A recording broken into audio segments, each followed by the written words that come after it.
Hello, everybody. So, as Michele said, I'm a system engineer at CSCS, and I'm taking care of implementing this new machine in our machine room for our user. In fact, this will be a very brief and short presentation because we know almost nothing about the machine because it's brand new and no one is using it for the moment. So we are taking now how to say, confidence with the system. So here is a picture of the beast, but unfortunately, we only have this one, okay? Because we have a large budget, but not so large. So this is in fact, our machine. And if someone of you is a climber, will immediately understand that it's not this is the Palu, Pit Palu. That is the old machine that has been upgraded to the new machine with the XK6 Compute blade. And now the name of this new machine will change and will be called 30. That is another mountain in our Alps. And here we have a picture of this mountain that maybe will be printed on the, on the door of the new machine. We will see. And so we took this picture a few days ago. We went top of the mountain in the north of Ticino to take the picture of this peak. So stepping back to the fact. So the machine is a two-cabinet machine. In every rack there are 3 cages for a total of 192 nodes, 16 nodes for the service stuff, so we will see later for what, and 76 nodes will be used at computational power. The machine, it's air-cooled for the moment, and there is a Lustre scratch file system attached to the machine, an external Lustre that we already used for the old Palu machine. The machine numbers. So at the end, we will have 2,800 cores, GPU cores, a huge amount of memory, 176 GPU, one for each compute node. This amount of GPU memory, 6 GB per node, for a theoretical peak performance of 130 teraflop to be demonstrated. But for the moment, Cray claimed to be able to reach this peak, and we will see. Now, I just saw before that our guys, application guys, are running some benchmark and some impact on the system to see what it's able to do in fact. A brief description of the XIO Blades that are dedicated for a service node. So we use that for login nodes. So we have right now, I think, 5 login nodes. Some node for the DVS, that's a kind of proprietary NFS of Cray to export the external real-world file system to the internal computation node. We have Lustre routers because our Lustre file system of this machine, it's not as usual in a Cray system internally at the machine, but it's external. So we have 4 nodes dedicated to route between the internal interconnect of the machine to the external InfiniBand network to the communication to the file system, and also for to run Slurm to have this service to submit jobs. And these XIO Blades have 1 CPU with 6 cores, 16 GB of RAM, and 1 PCI Express bus that we use to connect, for example, for InfiniBand connection to the external world. This is the interesting part. This is the blade, the new blade, XK6 blade. So each of these blades hosts 4 nodes, 4 computational nodes. So we have 4 GPUs and 4 GPUs. And here we have the RAM for the GPU and the 2 GEMINI Interconnect that we will see later what they are.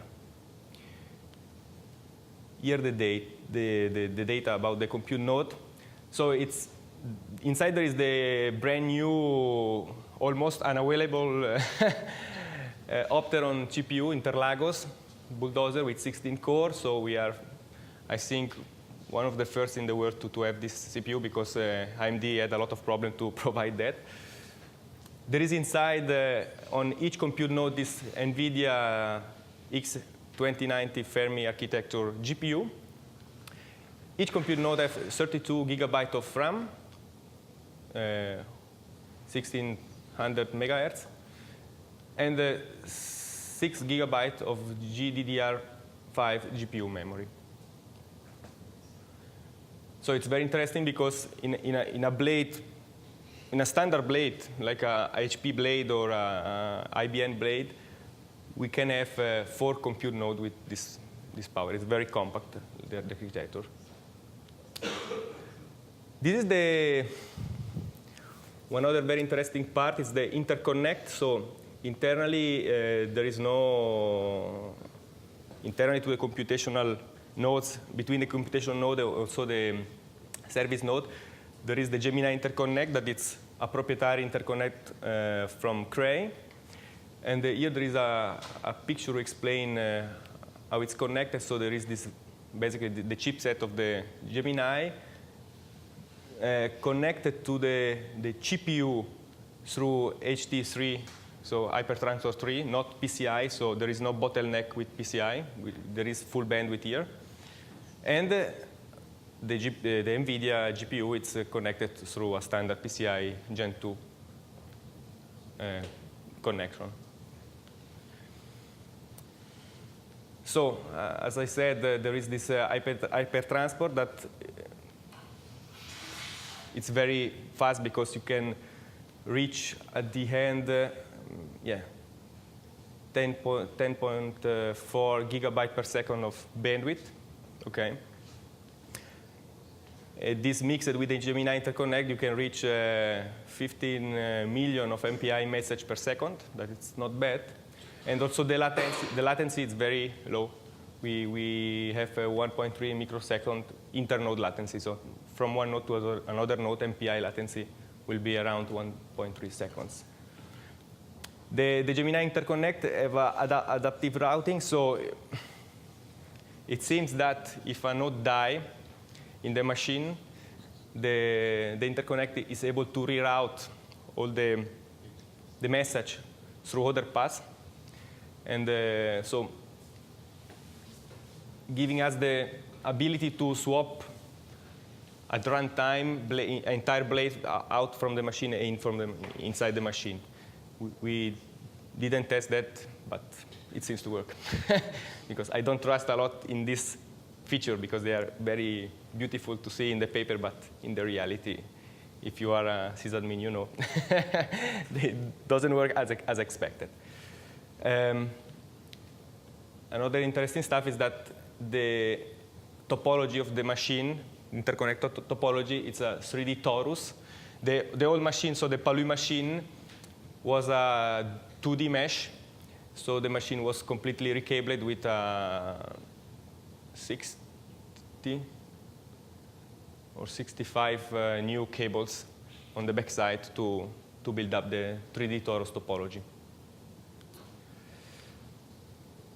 OK, so as I said, the machine is brand new. It's just installed. We finished just yesterday, just before to leave to come here to install the last stuff. They are Cray technicians that are finishing the work.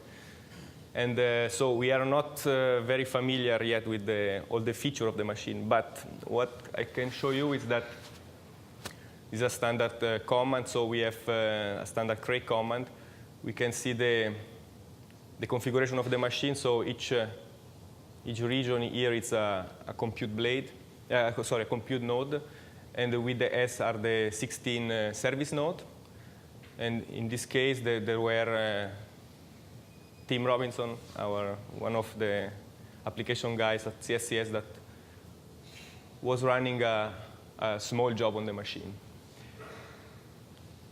This is the very new stuff for us because XTCLI status S0 give us the status of the machine, but there is this new parameter, dash type accelerator, who show us the state of the GPU for each compute node. So we are able to understand if the system understand if the GPU is in a healthy state or not. And we are also able from this interface to switch off or switch on a GPU if there is some problem, reboot the GPU and try to reboot the node. So we will see, we'll let you know maybe in the next meeting if all will work as expected. So for me it's all. If you have questions.